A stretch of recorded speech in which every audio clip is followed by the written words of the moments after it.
नमस्ते भारत। ये big breaking news, बहुत बड़ा development, political development, legal development, social development मैं लेकर के आप सभी लोगों के लिए आ रही हूं डायरेक्ट वेस्ट बंगाल की धरती से।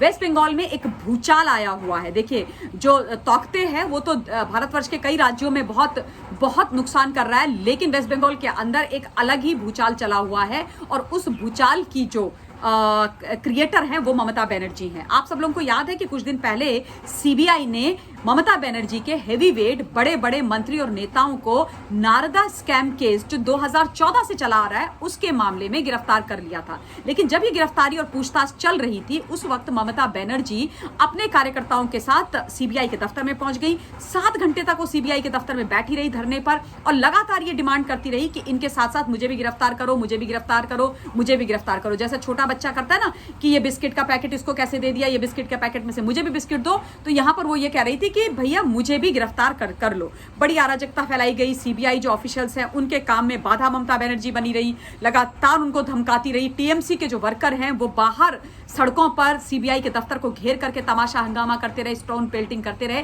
फाइनली ममता बनर्जी की जो इच्छा थी वो सीबीआई ने पूरी कर ली है। उनकी जो मनोकामना है उसको स्वीकार कर लिया है और आज 123 पेज की पिटीशन ममता बनर्जी के खिलाफ सीबीआई ने फाइल कर दी है और उनको नारदा स्कैम केस में पार्टी बना लिया है। उनकी इच्छा को पूरा कर लिया है और अकेले नहीं बनाया, उनके 2 प्यारे चहीते बड़े नेताओं को बनाया है। कल्याण बनर्जी जो उनके एमपी हैं और दूसरे मलय घोटक जो उनके मंत्री हैं, इनको भी पार्टी बना दिया गया है। जो 123 पेज की पिटीशन सीबीआई ने फाइल करी है उसमें उन्होंने साफ तौर पे लिखा है कि ममता बनर्जी ने उस दिन सीबीआई दफ्तर में बहुत ही अराजक तरीके से बिहेव किया। वो वहां पर धरने पे बैठ गई, वो लगातार ये बोलती रही कि मुझे भी गिरफ्तार करो। उन्होंने सीबीआई की जो कार्यवाही है उसको इन्फ्लुएंस करने की कोशिश करी, सीबीआई ऑफिशियल्स को धमकाने की और डराने की कोशिश करी। उनके जो कार्यकर्ता थे वो हजारों लाखों की संख्या में सीबीआई के दफ्तर के बाहर अराजकता फैलाते रहे।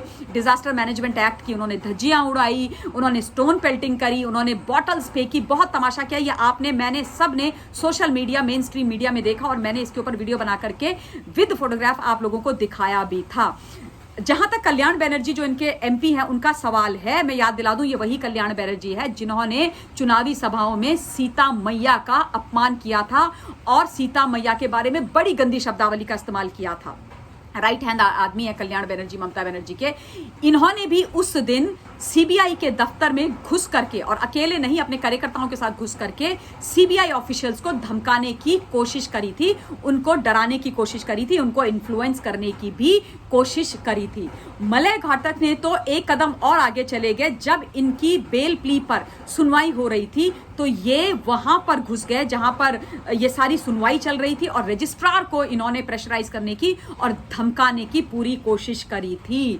अब आप सोचिए, ये वो लोग हैं ममता बनर्जी एंड गैंग जिन्होंने चुनाव के बाद, चुनाव के समय भी नहीं, चुनाव के बाद जब चुनाव संपन्न हो गए, इनको लैंडस्लाइड विक्ट्री मिल गई, बहुत बड़ा मैंडेट मिल गया, उसके बावजूद इन्होंने भारतवर्ष के इलेक्शन कमीशन को बुरी भरी बातें बोली, गालियों पर गालियां दी, गंदी गंदी बातें बोली और खुद इन्होंने अपने टाइम पर सीबीआई को इतनी बुरी तरीके से लताड़ा, डराया, धमकाया, प्रेशराइज किया।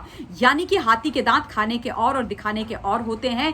यानी कि इलेक्शन कमीशन के बारे में ये झूठ बोलते रहे क्योंकि इनके खुद के सिस्टम में, राजनीतिक डीएनए में ये है कि किस प्रकार से जो सरकारी तंत्र मशीनरी होती है उसका गलत इस्तेमाल अपने फायदे के लिए किया जाए और उनको डरा धमका करके, अपनी पॉलिटिकल पावर दिखा करके उनके द्वारा अपने लिए सब चीजें सही की जाए और अगर वो तुम्हारी गलतियों को उजागर करें तो इस प्रकार से तमाशा करें। खैर, आज की ये बहुत बड़ी ब्रेकिंग न्यूज है। ममता बनर्जी के खिलाफ पिटीशन सीबीआई ने फाइल कर दी है। 1-2 पेज की नहीं, 10 पेज, 20 पेज की नहीं, 123 पेजेस की।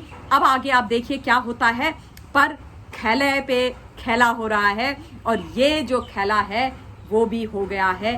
आगे तो देखते हैं क्या होता है। अब आप लोगों से निवेदन कि अपने पॉइंट ऑफ व्यू भी बताइएगा। अगले वीडियो के माध्यम से फिर से मिलूंगी। धन्यवाद। जय हिंद।